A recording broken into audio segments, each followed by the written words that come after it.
In March of 2005, a routine hiking trip in Oregon's Cascade Wilderness turned into a nightmare.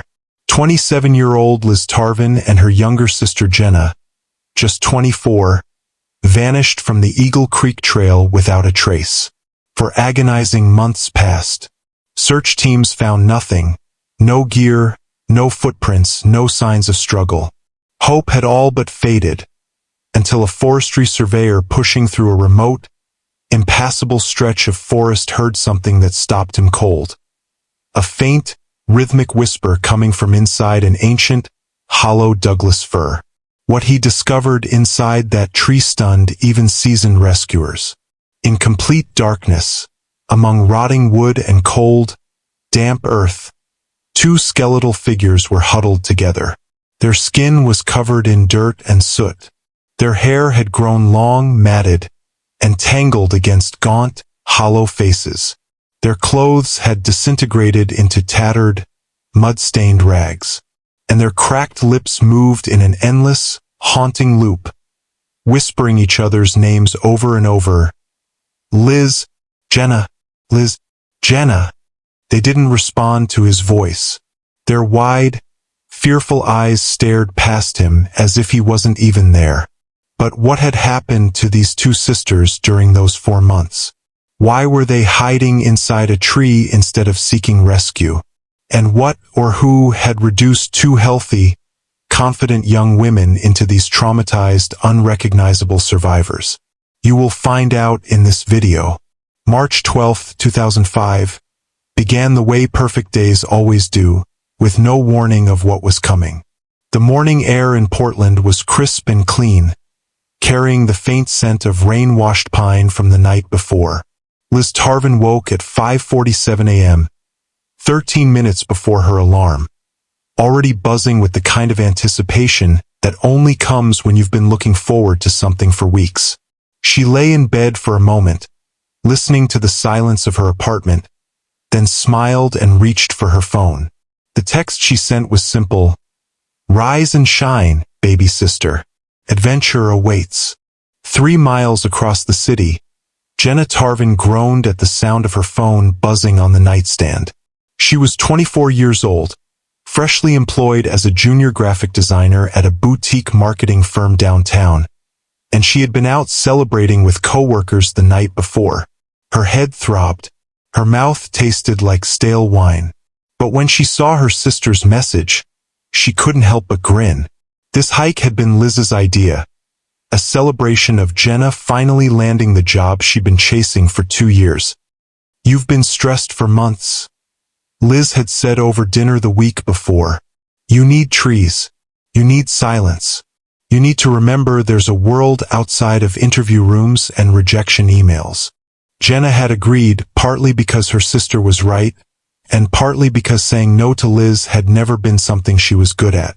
By 7:30 a.m., the sisters were together in Liz's silver Honda Civic, heading east on Interstate 84 toward the Columbia River Gorge. The sun was climbing over the Cascade Peaks, painting the sky in shades of pale gold and soft pink. Classic rock played low on the radio. Their father's influence, a shared love neither of them ever outgrew. Jenna had her feet up on the dashboard, a habit Liz pretended to hate, but secretly found endearing. They talked about everything and nothing. Jenna's new boss, Liz's frustrating dating life, their mother's insistence that both of them call home more often. It was the kind of easy, wandering conversation that only happens between people who have known each other their entire lives. Liz was 27, 3 years older, and she had always worn that role like a second skin. She was the planner, the protector, the one who checked the weather forecast twice and packed an extra rain jacket just in case. Growing up, she had walked Jenna to school, helped her with homework, scared off the boy who broke her heart in 11th grade. Their parents used to joke that Liz had been born responsible, that she came out of the womb with a checklist and a backup plan. Jenna, by contrast, was the dreamer, the artist, the wanderer, the one who followed her instincts instead of instructions. They balanced each other in the way only siblings can, each filling in the gaps the other left behind. The Eagle Creek Trail was a favorite of theirs. They had hiked it together at least a dozen times over the years, first with their parents as children, then on their own as adults. The trail wound through some of the most beautiful terrain in Oregon. Lush forest, dramatic basalt cliffs, waterfalls that thundered down from impossible heights. It was challenging enough to feel like an accomplishment, but familiar enough to feel like home. They arrived at the trailhead just after 9 a.m. The parking lot was nearly empty, just a handful of cars scattered across the gravel. Most weekend hikers wouldn't arrive until later, which was exactly how the sisters liked it. They had learned years ago that the best way to experience the forest was in silence, without the chatter of crowds or the intrusion of strangers. Liz killed the engine and stepped out into the morning air. The temperature was perfect, cool enough to keep them comfortable on the uphill stretches, warm enough that they wouldn't need heavy layers. Above them, the sky was a flawless blue, unmarked by clouds. Birds called from the canopy. Somewhere in the distance, water rushed over rocks. Jenna joined her sister at the back of the car, where Liz was already unloading their packs. They had done this so many times that the routine was almost ceremonial. Check the water bottles, adjust the straps, confirm the snacks were accessible. Liz had packed turkey sandwiches, trail mix, and 2 apples. Jenna had contributed a bag of chocolate-covered almonds, which Liz accepted with an exaggerated eye roll. "You ready?" Liz asked, slinging her pack over her shoulders. Jenna nodded, pulling her hair back into a ponytail. "Born ready." They walked to the trailhead sign together, pausing beneath the carved wooden marker that read, Eagle Creek Trail, Columbia River Gorge National Scenic Area. The forest stretched out before them, endless and green, the path disappearing into shadow just a few hundred yards ahead. "Wait," Jenna said, pulling out her phone. "We need a picture. For posterity." Liz laughed. "For Instagram, you mean?" "Same thing." They pressed their heads together, backs to the forest, and Jenna held the phone out at arm's length. In the photo she snapped, a photo that would later be broadcast on every news channel in Oregon. The sisters are smiling, wide and genuine, their eyes bright with anticipation. Liz's arm is around Jenna's shoulder. Their packs are secured, their posture confident. Behind them, the forest stretches endlessly into green shadow, beautiful and serene. They look like 2 women at the beginning of a perfect day. They look happy. They look safe. Jenna posted the photo to her Instagram at 9:14 a.m. with a simple caption, "Celebrating new beginnings with my favorite human. Eagle Creek, here we come." 73 people would like the photo before nightfall. By the following morning, it would be evidence in a missing persons investigation. And 4 months later, when the Tarvin sisters were finally found, skeletal, traumatized, whispering each other's names inside the hollow of an ancient tree, that image would haunt everyone who saw it. But in this moment, none of that had happened yet. In this moment, Liz and Jenna Tarvin simply turned away from the trailhead sign, adjusted their packs one final time, and began walking into the forest. The trail was quiet. The sky was blue. The day was perfect. And somewhere ahead, at mile marker 3.2, a man named Vincent Grayer was waiting. The first 2 miles of the Eagle Creek Trail passed exactly as the sisters expected, peaceful, familiar, restorative. They walked in comfortable rhythm, their boots crunching softly against the packed earth, their breath finding an easy cadence with the gentle incline. The forest wrapped around them like a living cathedral, ancient Douglas firs towering overhead, their branches forming a canopy so dense that only scattered shafts of sunlight pierced through to the forest floor. Ferns carpeted the ground in waves of impossible green. The air smelled of moss and wet bark and something indefinably clean, the kind of scent that made you realize how polluted the city air really was. Jenna felt the tension draining from her shoulders with every step. The stress of job hunting, the anxiety of interviews, the crushing disappointment of rejection after rejection. All of it seemed to dissolve into the forest silence. She understood now why Liz had insisted on this trip.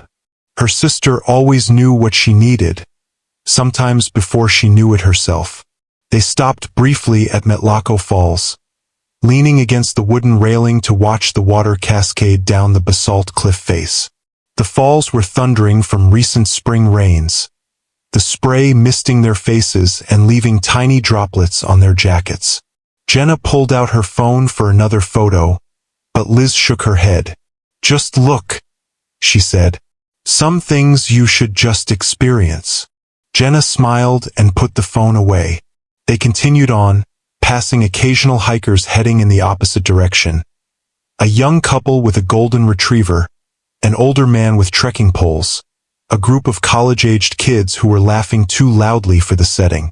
Each encounter was brief, a nod or a quick hello, the unspoken etiquette of the trail. By the time they reached mile marker 3.2, they had been walking for just over an hour, and the trail had narrowed considerably. The marker itself was a small wooden post, half hidden by overgrown ferns, the numbers carved and painted in faded white. The sisters paused there, as they always did, to check their progress and take a water break. Ahead, the trail curved sharply to the left before beginning a steeper ascent toward Punch Bowl Falls, their intended destination for lunch. It was there, in that small clearing beside the marker, that they first saw him. He was sitting on a fallen log just off the trail, a worn canvas pack beside him, studying a topographical map spread across his knees. He looked up when he heard their footsteps, and his face broke into an easy, warm smile. He was in his early 50s, maybe late 40s, with weathered skin that spoke of decades spent outdoors. His hair was gray at the temples, his beard neatly trimmed, his eyes a pale, gentle blue. He wore faded olive hiking pants, a flannel shirt rolled to the elbows, and sturdy boots that had clearly seen hundreds of miles of trail. Everything about him radiated competence, experience, trustworthiness. "Morning," he said, his voice low and pleasant. "Beautiful day for it." "It really is," Liz agreed, pausing to adjust her pack strap. "We couldn't have asked for better weather." The man folded his map and stood, brushing dirt from his pants. He moved with the easy confidence of someone completely at home in the wilderness. "Heading up to Punch Bowl? That's the plan," Jenna said. "We're celebrating. I just got a new job." The man's smile widened. "Congratulations. Nothing like the forest to mark a new beginning." He extended his hand, first to Liz, then to Jenna. His grip was firm but not aggressive, his palm calloused from years of outdoor work. "Vincent Grayer. I used to ranger these trails back before the Park Service budget cuts." The revelation seemed to hang in the air, a credential that immediately elevated him in the sisters' eyes. A ranger, someone who knew these woods intimately, who had dedicated his life to protecting them. Someone official. "Oh, that's wonderful," Liz said.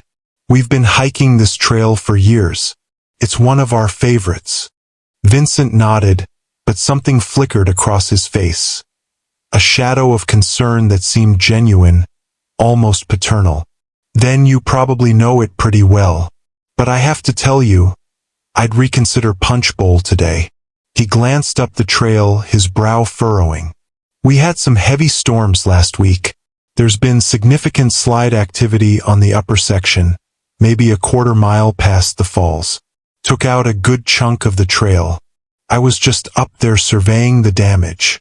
Jenna felt a small knot form in her stomach. "How bad is it?" "Bad enough that I wouldn't take it," Vincent said. "The footing's unstable, and there's still loose rock coming down.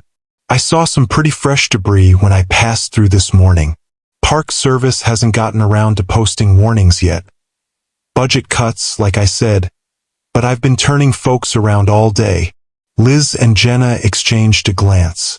They had hiked in questionable conditions before, but neither of them was reckless. The thought of navigating an active slide zone, with no cell service and no guarantee of help if something went wrong, was sobering. "That's disappointing," Liz said. "We were really looking forward to the falls." Vincent was quiet for a moment, as if considering something. Then he looked at them with those kind, pale eyes and said, "There is another option, if you're up for it." He pulled out his map again, spreading it across the log and gesturing for them to come closer. The sisters leaned in, studying the web of trails and contour lines. "There's an old Forest Service route that branches off about 100 yards back," Vincent said, tracing a faint dotted line with his finger. "It's not on the public maps anymore. They stopped maintaining it in the 90s, but it loops around the slide zone and comes out at a spot with an even better view than Punch Bowl. Fewer crowds, too. I can show you the turnoff if you'd like." Jenna looked at Liz.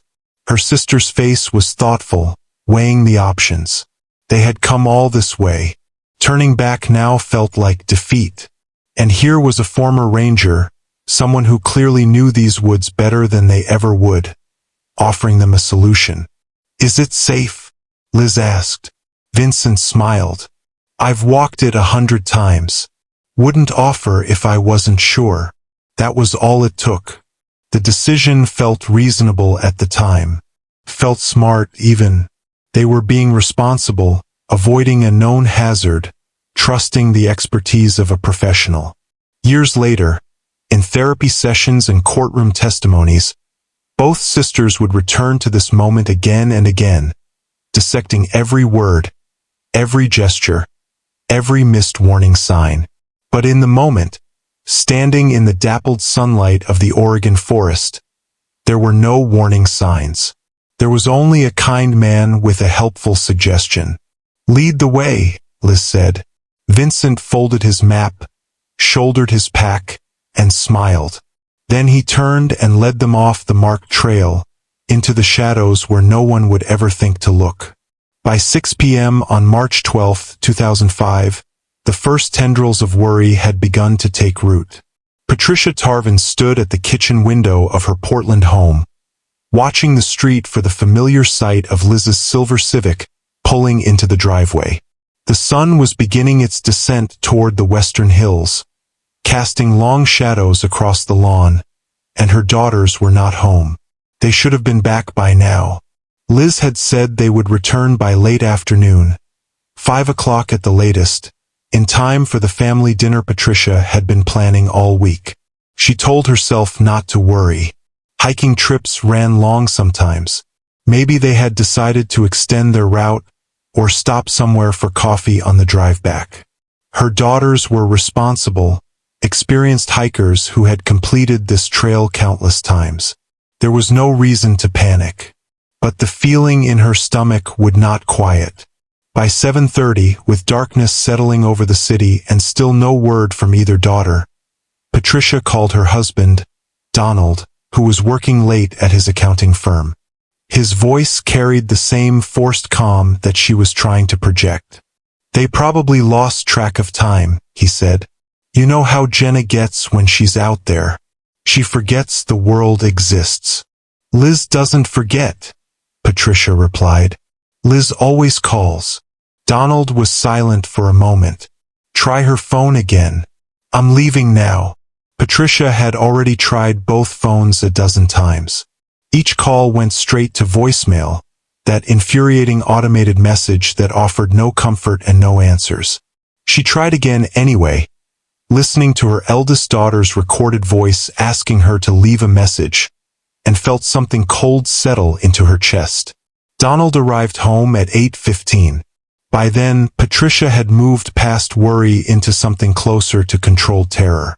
Together, they made the call that every parent dreads, the call to the Multnomah County Sheriff's Office, reporting their daughters as overdue from a hiking trip.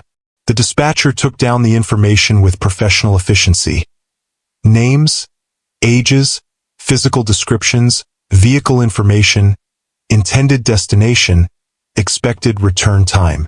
She asked about medical conditions, mental health concerns, any reason to believe the women might have chosen to disappear voluntarily. Patricia answered each question with growing frustration, wanting to scream that her daughters would never do this, that something was wrong, that every minute spent on paperwork was a minute lost. The search began at first light on March 13th. By 6 a.m., a team of 12 search and rescue volunteers had assembled at the Eagle Creek trailhead, accompanied by 2 Multnomah County deputies and AK-9 unit. The parking lot was empty except for official vehicles, and Liz Tarvin's silver Honda Civic, still sitting exactly where she had parked it nearly 24 hours earlier. The sight of it, alone and abandoned in the morning mist, transformed the operation from a precautionary search into something far more urgent. The team leader, a veteran SAR coordinator named Frank Holloway, briefed his volunteers with the grim efficiency of someone who had conducted too many of these operations. 2 adult females, mid-20s, experienced hikers, last known location the Eagle Creek Trail. They had been heading for Punch Bowl Falls, a popular destination approximately 4 miles from the trailhead. They had not returned. Their vehicle was here. They were not. The search proceeded systematically, teams fanning out along the trail in pairs, calling the sisters' names into the forest silence.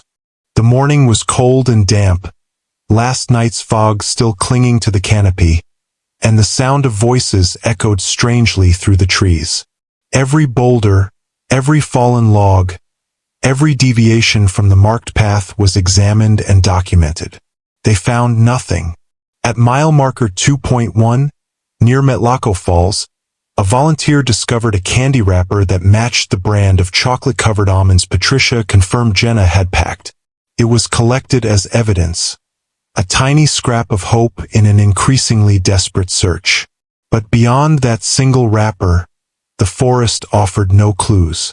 The trail ended at mile marker 3.2, or rather, the sisters' trail ended there.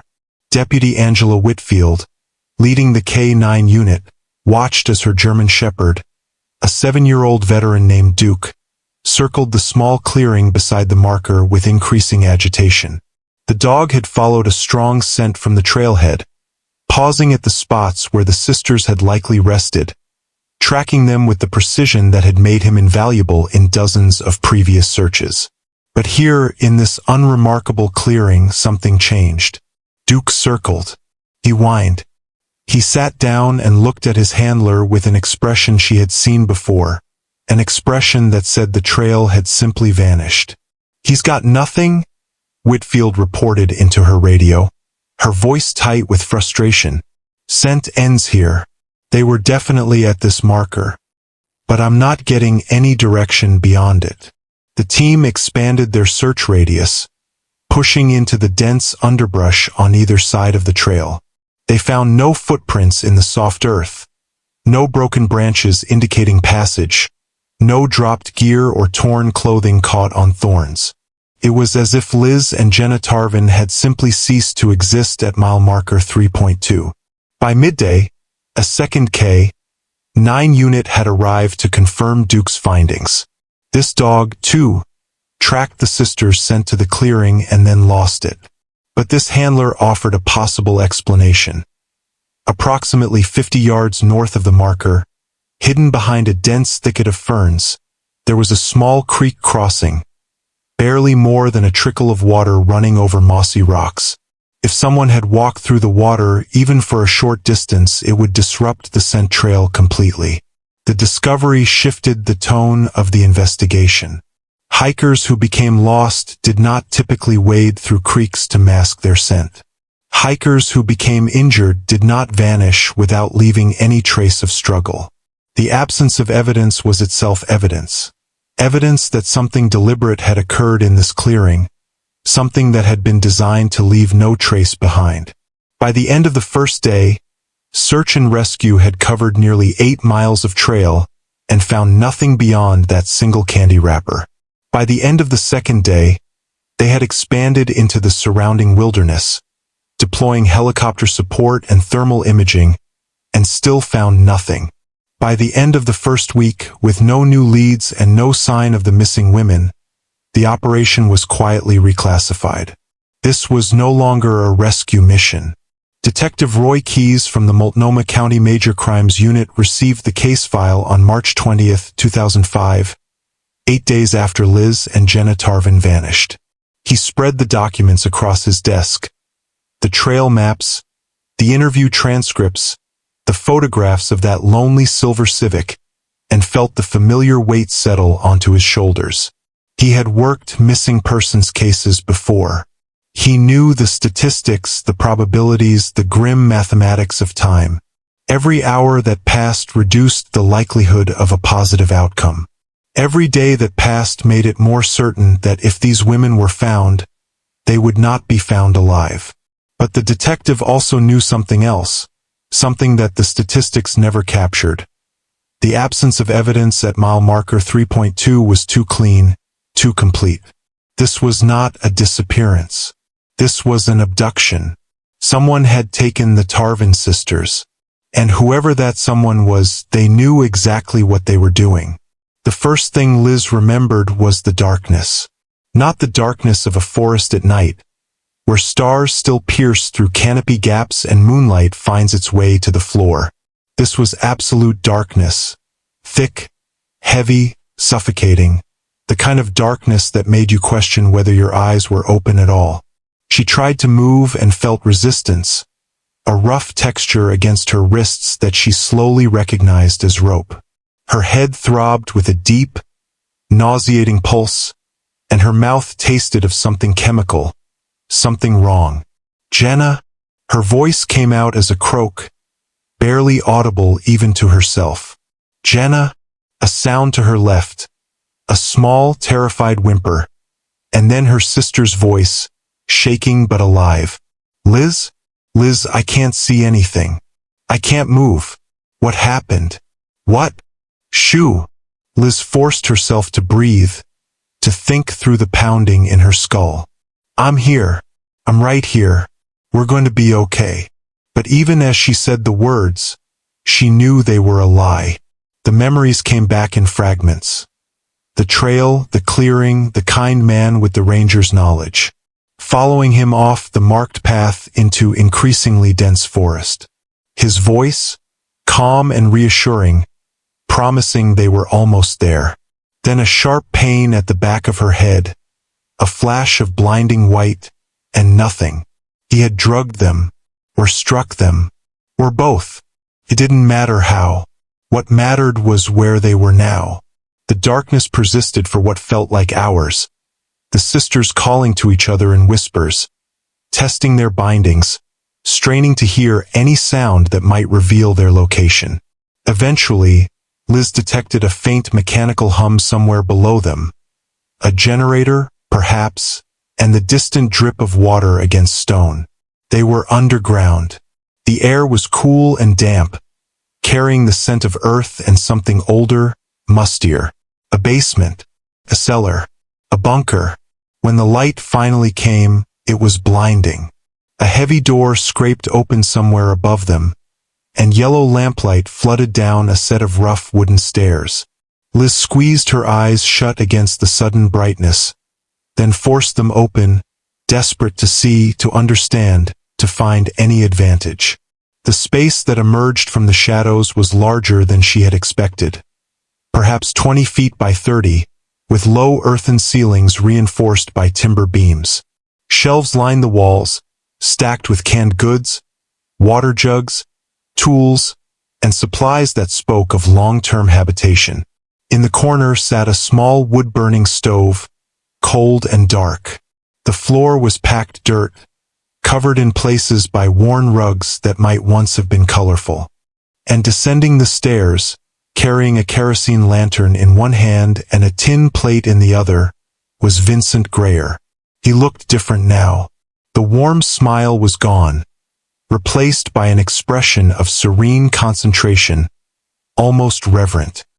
He moved slowly, deliberately, as if performing a ritual he had rehearsed many times. When he reached the bottom of the stairs, he set the lantern on a wooden crate and turned to face the sisters with the calm patience of a man who had all the time in the world. "You're awake," he said. "Good. I was worried I'd given you too much." Jenna began to cry, great, heaving sobs that shook her entire body. Liz wanted to go to her, to hold her, but the ropes held her fast to a support beam on the opposite side of the room. She could only watch as her sister broke down, helpless to offer anything but words. "What do you want?" Liz demanded, her voice steadier than she felt. "Why are you doing this?" Vincent set the plate down, beans and bread, simple survival food, and pulled a small stool from against the wall. He sat down facing them, his posture relaxed, his eyes carrying that same gentle quality that had made them trust him on the trail. That quality now seemed obscene, a mask over something fundamentally broken.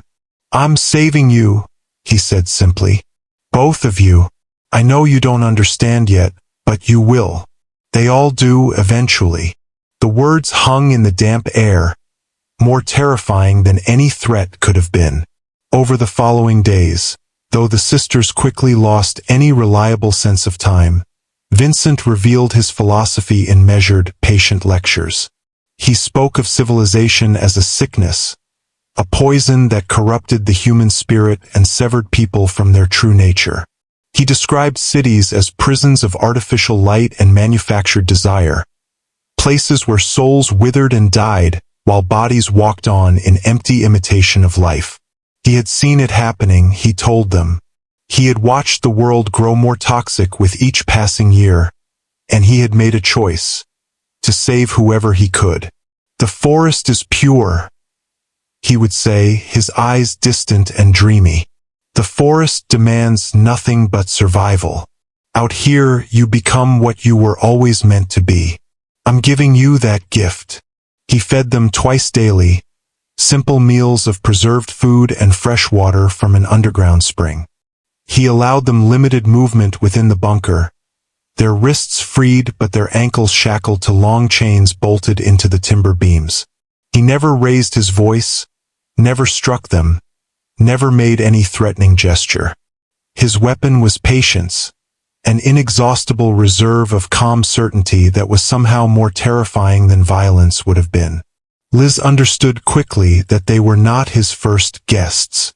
The bunker showed signs of previous habitation, scratches on the support beams that might have been tally marks, a faded ribbon caught between two floorboards, a name carved into the underside of a shelf that she glimpsed once and never forgot.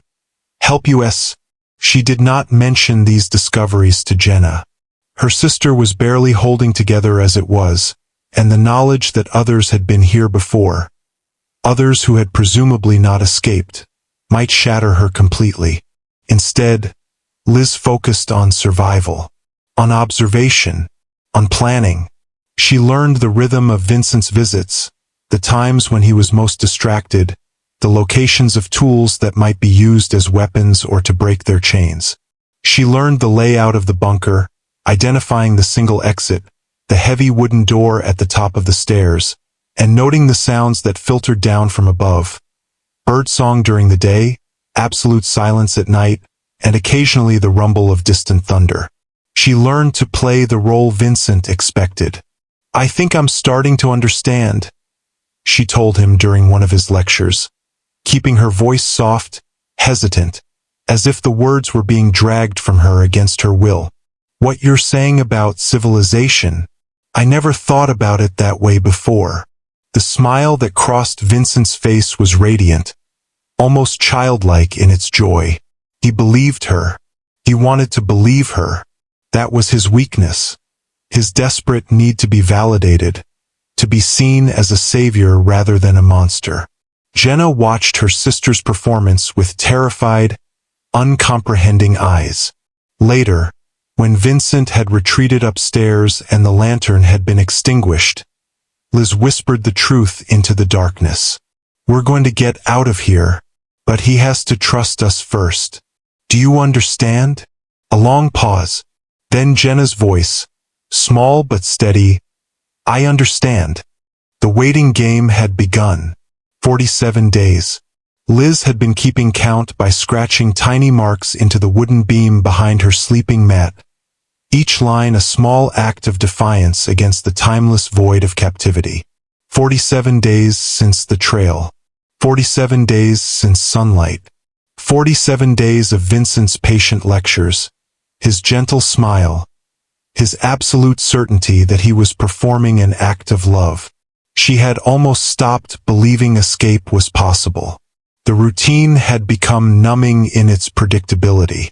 Vincent arrived twice daily with food and water, sometimes staying for hours to share his philosophy, sometimes departing after only a few minutes of silent observation.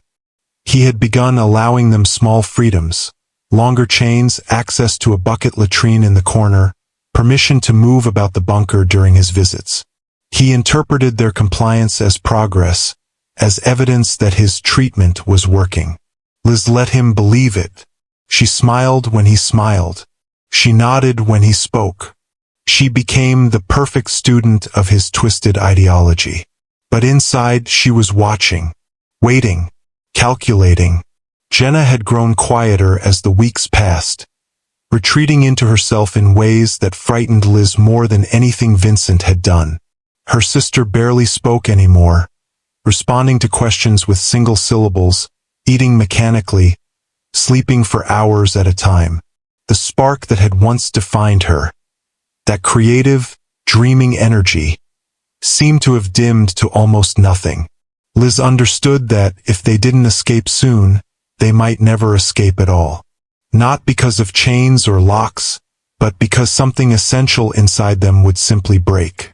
April 28, 2005, began like any other day in the bunker, dark, silent, indistinguishable from the 46 that had preceded it.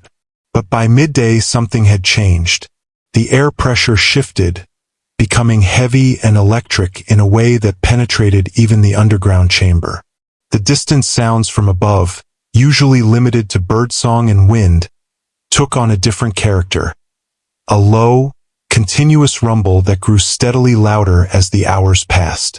A storm was coming. Vincent's afternoon visit was rushed, his demeanor distracted. He brought their food but didn't stay to talk, glancing repeatedly toward the stairs as if listening for something. "Heavy weather moving in," he said almost to himself. "Need to secure the upper entrance." He left without extinguishing the lantern, an oversight he had never made before. Liz and Jenna exchanged glances, the first real communication they had shared in days. Something was happening, something that had disrupted Vincent's carefully controlled routine. And disruption, Liz understood, meant opportunity. The storm arrived with apocalyptic fury. Even underground, the sisters could hear it. A roaring, crashing symphony of thunder and wind that shook dirt from the ceiling and made the timber beams groan in protest. The kerosene lantern flickered wildly, casting dancing shadows across the earthen walls. Water began seeping through cracks in the ceiling, first in scattered drops, then in steady streams that pooled on the packed dirt floor. Above them, they heard Vincent's footsteps, rapid and panicked, moving back and forth across what must have been the surface structure. His voice filtered down, muffled but audible, cursing at the storm, at fate, at forces beyond his control. The sound of something heavy being dragged, the crash of objects falling, a sharp cry of frustration or pain. Then suddenly a torrent. The entrance tunnel, the narrow passage that connected the bunker to the surface, became a waterfall. Brown water rushed down the wooden stairs, carrying leaves and mud and debris, flooding the floor with terrifying speed. In seconds, the water was ankle deep. In a minute, it reached their knees. Vincent came crashing down the stairs, soaked to the bone, his eyes wild with an emotion Liz had never seen in him before. Fear. Pure animal fear. He waded past them without acknowledgement, splashing toward the shelves where his most precious supplies were stored. His journals, his maps, his carefully preserved food stores. He began grabbing items and carrying them toward a raised platform in the corner, working with frantic desperation. He had forgotten about them entirely. Liz moved before conscious thought could intervene. During the weeks of false compliance, she had identified a loose bolt on the bracket that secured her ankle chain. A weakness she had been slowly working at with her fingernails during the dark hours when Vincent was absent. Now, with water rising around her and her captor distracted, she wrenched at the chain with strength born of pure adrenaline. The bracket gave way. The sound was lost in the chaos of the storm. Vincent continued his frantic salvage operation, his back turned, his attention consumed by his drowning supplies. Liz splashed across the flooded bunker to her sister, whose chain was secured by a different mechanism, a padlock rather than a bolt. She didn't have a key. She didn't have time. But Vincent had left tools scattered across his workbench, displaced by his panicked efforts. Among them, half submerged in brown water, was a heavy pair of bolt cutters. Liz grabbed them with trembling hands, positioned them around Jenna's chain, and squeezed with every ounce of strength remaining in her weakened body. The chain resisted. She adjusted, squeezed again, felt something give. One more desperate effort and the link snapped apart. Jenna was free. For one frozen moment, the sisters stared at each other through the chaos. Water rushing, thunder crashing. Their captor still oblivious just 20 feet away. Then Liz grabbed her sister's hand and ran. The stairs were a waterfall, the wood slick and treacherous beneath their bare feet. They climbed against the current, clawing at the railing, pulling each other upward through the deluge. Behind them, they heard Vincent's voice. Not yet alarmed, just confused, calling out, "What are you?"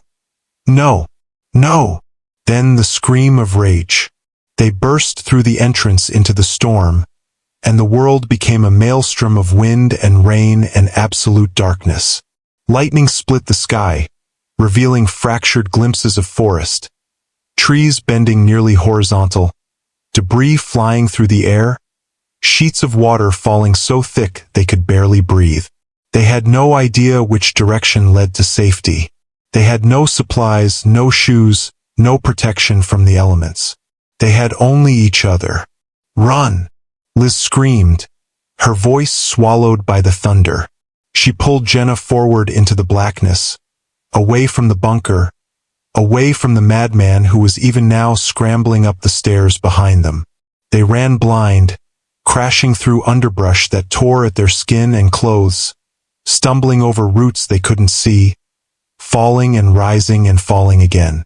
The rain was cold, shockingly cold, soaking through their thin garments in seconds.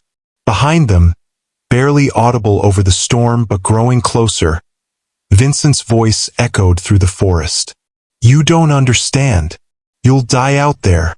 Come back. I'm trying to save you." They didn't stop. They didn't look back. They plunged deeper into the screaming darkness, letting the storm swallow them whole, choosing the unknown terror of the wilderness over the familiar horror of that underground prison. The forest consumed them, and somewhere behind them, growing fainter with distance but never quite disappearing, Vincent Grayer's shouts echoed through the rain-soaked night. The voice of a savior whose salvation had been rejected, a prophet whose disciples had fled into the very wilderness he had tried to protect them from. They were free, but freedom, they would soon discover, was only the beginning of their nightmare. The storm raged for 3 days. The sisters huddled beneath a fallen cedar, pressed together for warmth, shivering so violently that their teeth chattered in unison. Rain poured through every gap in their makeshift shelter, soaking the ground beneath them until they lay in cold mud that sucked the heat from their bodies. They didn't speak. They didn't move except to shift positions when numbness set in. They simply endured, waiting for the world to stop trying to kill them. When the storm finally broke on the morning of the 4th day, Liz crawled out from beneath the fallen tree, and stood on trembling legs to survey their situation. What she saw made her stomach drop. Forest. Endless, undifferentiated forest in every direction. The storm had erased any tracks they might have followed back to the bunker. Not that returning was an option. It had also obliterated any hope of finding their own trail. The trees looked identical. The terrain offered no landmarks. The sky was gray and featureless, providing no hint of direction. They were somewhere in the vast wilderness of the Oregon Cascades, miles from any trail, with no supplies, no shoes, and no idea which way led to civilization. Jenna emerged behind her, moving slowly, her face pale beneath the grime. "Which way?" she asked, her voice hoarse from days of silence. Liz stared at the forest, searching for any sign, any clue. She found nothing. "I don't know," she admitted. "I don't know." They chose a direction at random and began to walk. The first week was an exercise in slow deterioration. Their bare feet, soft from weeks of captivity, blistered and bled on the rough forest floor. They wrapped them in strips torn from their already tattered clothing, but the makeshift bandages provided little protection and less comfort. Every step was agony. Every mile felt like 10. They found water on the second day, a small creek running through a rocky ravine, and drank until their stomachs cramped. The water was cold and clear, probably safe, but neither of them cared about probably. Dehydration would kill them faster than bacteria.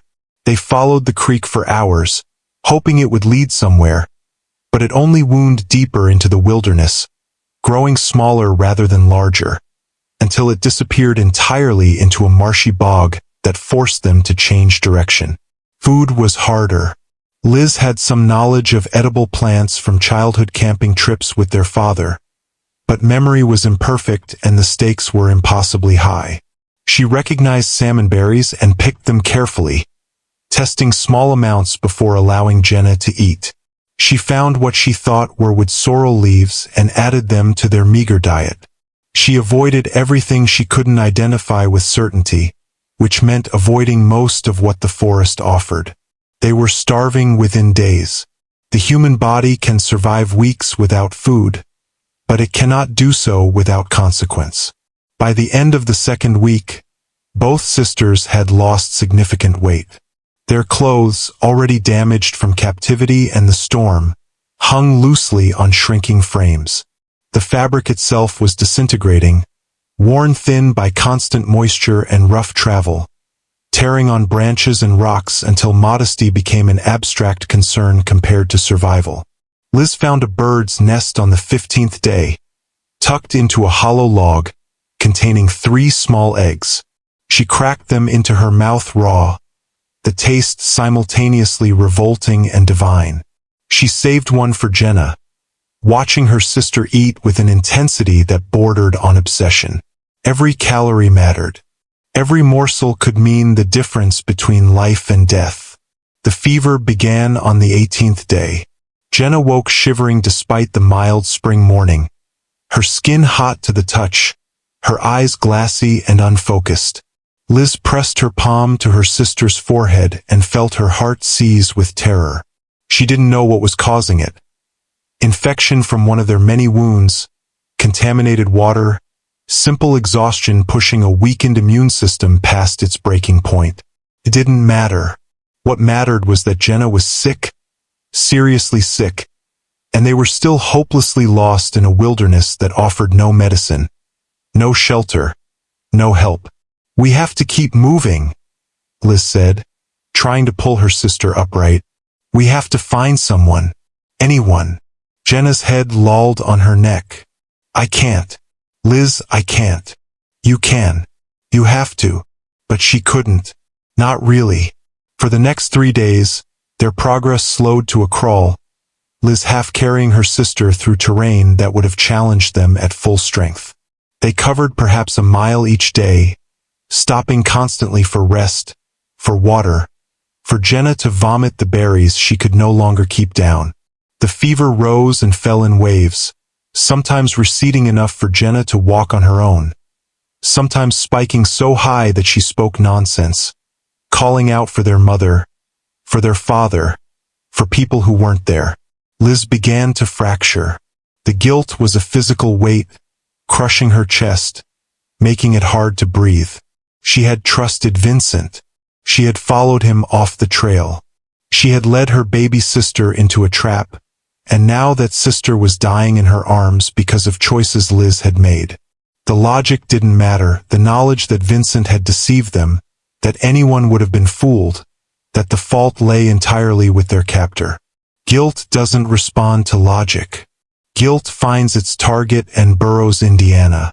She stopped sleeping, couldn't sleep. Every time she closed her eyes, she saw the trailhead, the selfie, Jenna's smile. She heard her own voice saying, "Lead the way," to the man who would destroy them. The memories played on loop, an endless torture that no escape could end. By the fourth week, Liz was having conversations with people who weren't there. She spoke to their father, asking him for directions. She apologized to their mother for not calling home more often. She argued with Vincent, screaming at him in the darkness, demanding to know why he had done this to them.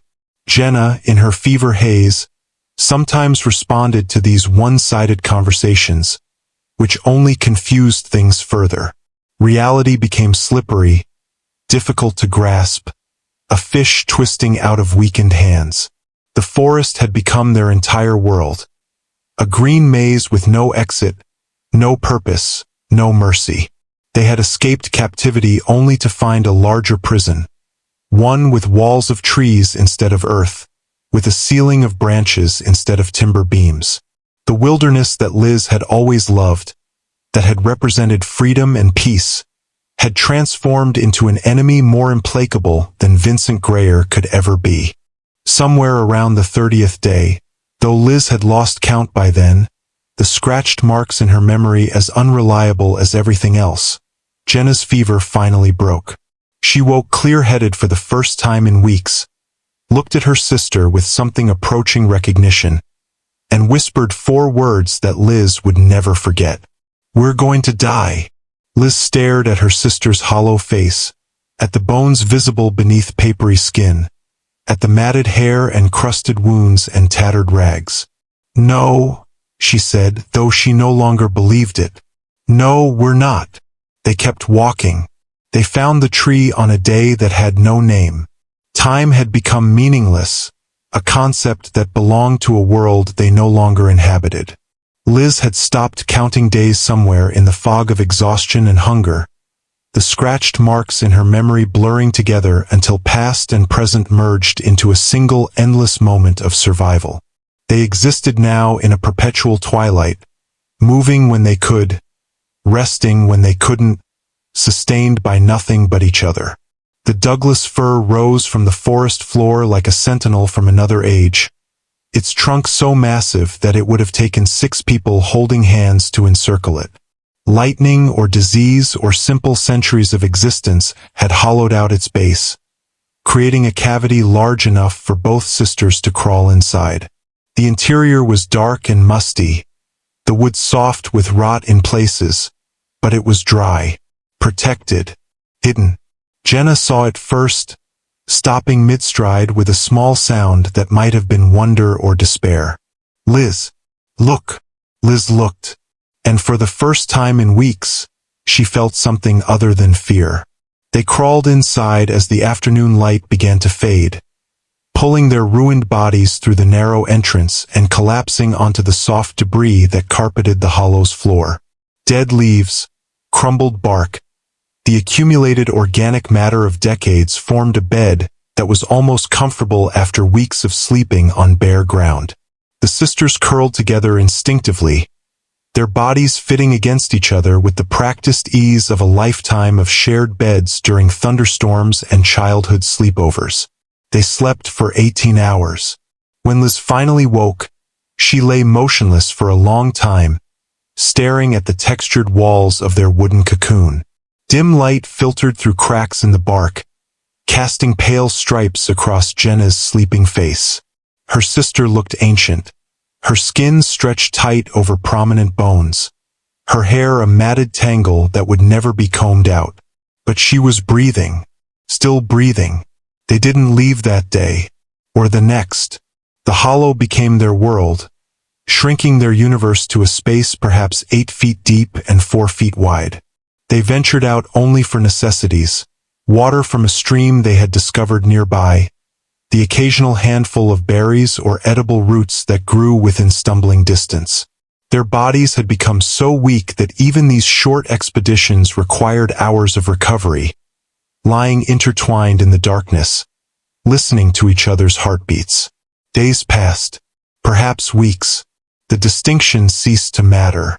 Liz understood, in some distant corner of her fragmenting mind, that they should keep moving. Somewhere beyond this forest was civilization. Roads, towns, people who could help them. Every day they stayed in the hollow was a day lost. A day their bodies weakened further. A day their chances of survival diminished. But understanding and action are not the same thing, and action required strength they no longer possessed. More than that, it required trust. And trust had become impossible. Twice during their time in the hollow, they heard sounds that might have been human activity. The first was a distant mechanical rumble that could have been a logging truck or construction equipment, evidence of people, of roads, of rescue. Jenna had stirred at the sound, lifting her head with something like hope flickering in her hollow eyes. "Someone's there," she whispered. "Liz, someone's out there." Liz listened. The sound grew louder, then faded, swallowed by the forest. She should have made them get up, should have made them move toward it, scream for help, signal their location somehow. Instead, she pulled her sister closer and said nothing. The second time was worse. A voice, unmistakably human, calling out words they couldn't quite distinguish, echoed through the trees perhaps a quarter-mile away. Could have been a hiker, a ranger, a search party, someone who could end their nightmare with a single phone call. But it could also have been Vincent. The voice was male. The distance made identification impossible. And the memory of another male voice, kind and helpful, offering to show them a safer route, paralyzed Liz with terror so complete that she couldn't move, couldn't speak, couldn't do anything but clamp her hand over Jenna's mouth and wait for the sound to fade. Faded. They stayed hidden. Later, Jenna asked why. Why hadn't they called out? Why hadn't they tried? "I don't know," Liz whispered. "I don't know anymore." The truth was simpler and more devastating. The world outside the hollow had become a threat. Every sound was a potential enemy. Every rustle of branches could be Vincent, searching for his escaped disciples, ready to drag them back to the underground prison they had barely survived. The forest that had once represented peace and beauty now pulsed with danger, and the hollow, their tiny, rotting sanctuary, was the only place that felt safe. They had escaped captivity only to imprison themselves. The whispering began without conscious decision. Liz didn't remember starting it, couldn't pinpoint the moment when it became a ritual. But somewhere in the timeless drift of days, she began saying her sister's name in the darkness. Jenna. Just the word, soft and low. A verbal anchor in a world that had become untethered from meaning. Jenna responded. Liz. They went back and forth, their names weaving together in an endless loop. Jenna. Liz. Jenna. Liz. The words became a meditation, a prayer, a proof of existence. As long as they could say each other's names, they were still real, still alive, still connected to something beyond the hollow's rotting walls. The ritual expanded. They would lie facing each other in the darkness, their cracked lips moving constantly, their voices barely above a breath. Sometimes they said nothing else for hours. Sometimes they added fragments. I'm here. I love you. Don't leave. But always they returned to the names. The names were sacred. The names were everything. Their bodies continued to deteriorate. The tattered remains of their clothing disintegrated further, becoming little more than filthy rags that barely preserved modesty. Their skin, once healthy and sun-kissed, grew pale and sallow, covered in dirt and soot from the hollow's decomposing interior. Their hair, unwashed for months, matted into tangled masses that would later require cutting rather than combing. They became creatures of the forest, more animal than human, sustained by instinct rather than reason. But still they whispered, "Jenna, Liz, Jenna, Liz." The names were anchors. The names were identity. The names were the thin thread connecting them to the women they had once been. The sisters who had stood at a trailhead on a perfect March morning, smiling for a selfie, unaware that they were taking the last photograph of their former lives. June arrived, though they didn't know it.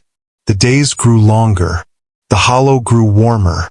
And somewhere beyond the endless green maze of the forest, the world continued without them. A world of news reports and missing posters and parents who had stopped sleeping, waiting for news that never came. Inside the ancient Douglas fir, Liz and Jenna Tarvin held each other and whispered their names into the darkness. Two ghosts waiting to be found. Detective Roy Keyes had a wall. Not the metaphorical kind that people build around their emotions, though he had one of those too. This was a physical wall in his cramped office at the Multnomah County Sheriff's Department, covered floor to ceiling with photographs, maps, timelines, and scribbled notes connected by colored string. It looked like the work of a conspiracy theorist, and some of his colleagues had started to treat it that way. The Tarvin case was 3 months cold. The trail had gone dead at mile marker 3.2. The department had quietly reassigned resources to cases with better odds. But Keyes couldn't let go. He had been a detective for 18 years, had worked dozens of missing persons cases, and had learned to recognize the difference between a disappearance and an abduction. Everything about the Tarvin case screamed abduction. The clean break at the trail marker. The scent trail ending at a creek crossing. The absence of any sign of the sisters despite weeks of intensive searching. Someone had taken these women deliberately, skillfully, with knowledge of how search and rescue operations worked. That meant experience. That meant planning.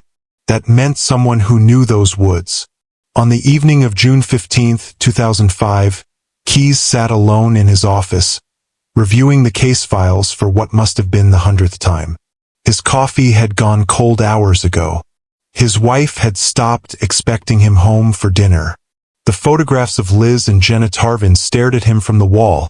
The trailhead selfie, their driver's license photos, images from their parents' home showing two smiling young women at graduations and holidays and ordinary family gatherings.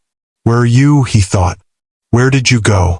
He pulled the trail register toward him, a worn notebook that hikers signed at the Eagle Creek trailhead. The sisters had signed in at 9:08 a.m. on March 12th, their handwriting neat and cheerful, a smiley face drawn next to Jenna's name. Keyes had read their entry 100 times. But tonight, for reasons he couldn't explain, he started reading the other entries. The pages revealed the usual mix of hikers, couples, families, solo adventurers, groups of friends. Most had signed out upon returning, noting their trail times and conditions. Some had added comments about wildlife sightings or weather. The register painted a picture of a normal day on a popular trail, dozens of people passing through without incident. Except, Keyes paused at an entry 3 pages before the sister's signature. The handwriting was cramped and angular, the name barely legible, V. Grayer. No destination listed. No return time logged. Just the name and a date, March 12, 2005.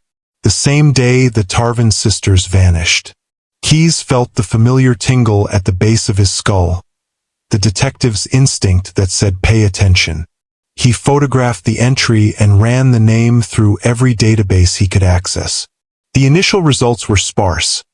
A Vincent Grayer had held a commercial driver's license in Oregon, registered to an address in rural Clackamas County. No criminal record. No outstanding warrants. No red flags. But when Keyes expanded his search to employment records, the picture changed.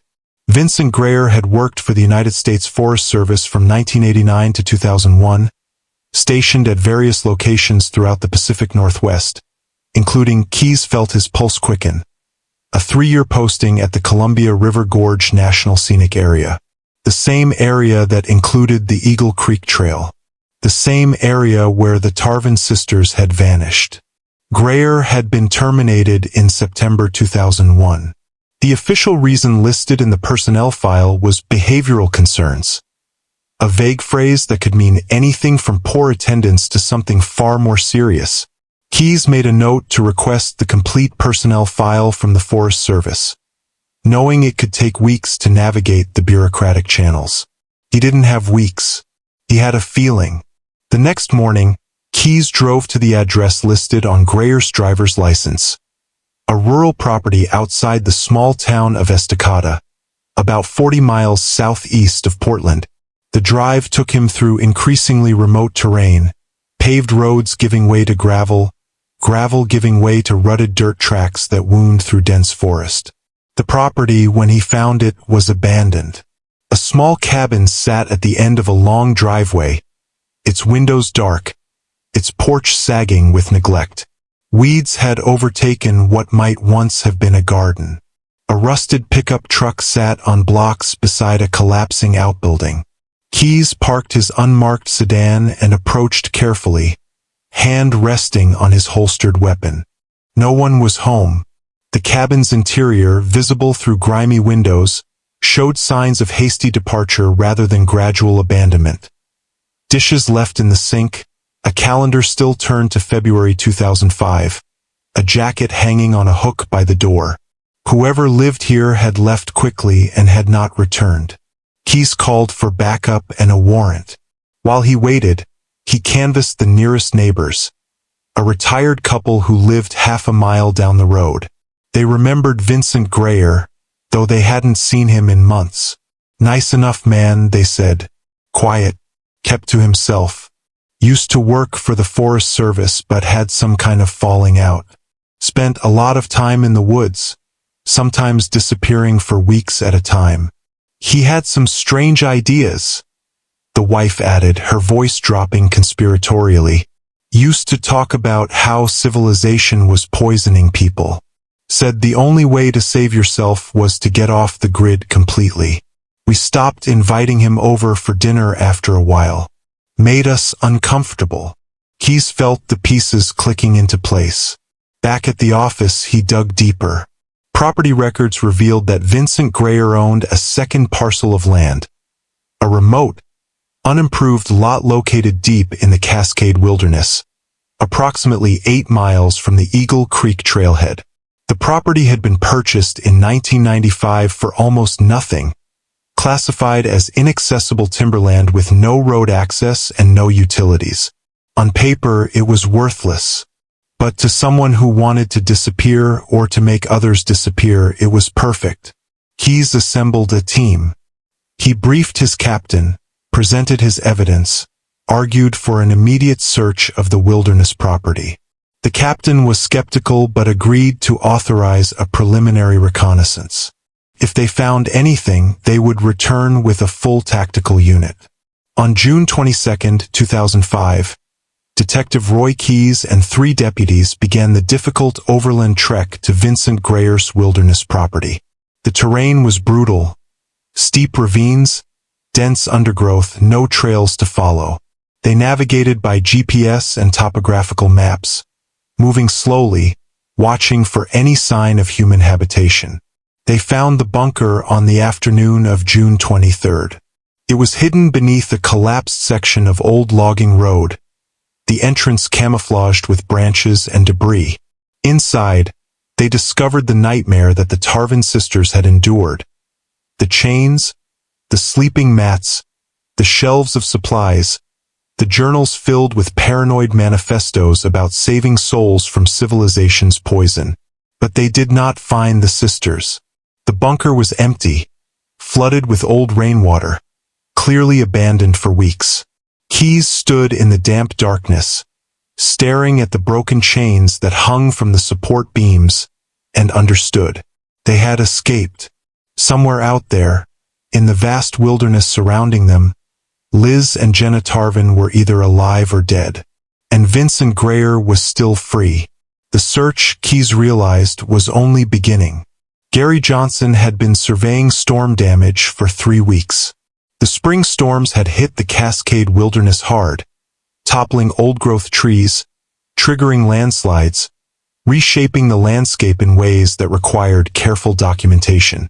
The Forest Service had contracted his company to assess the damage across thousands of acres of remote terrain, work that required hiking into areas most people never saw.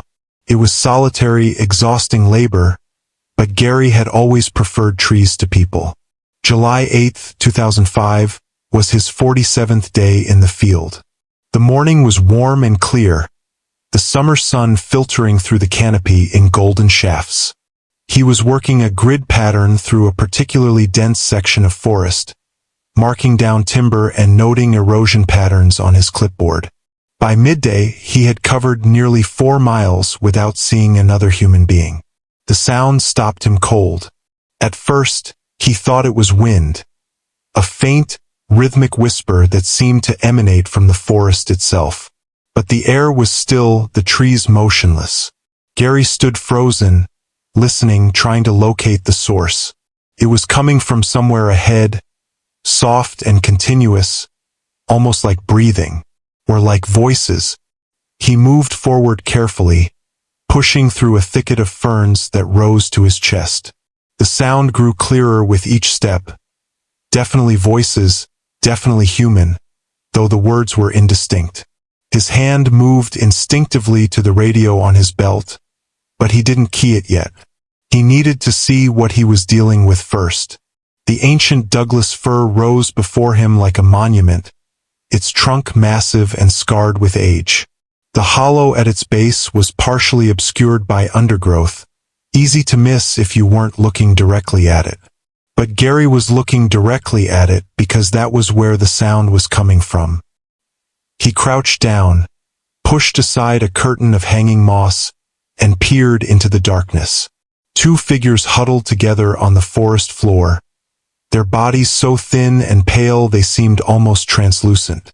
Their skin was covered in dirt and soot, their hair long and matted, their clothes reduced to tattered, mud-stained rags.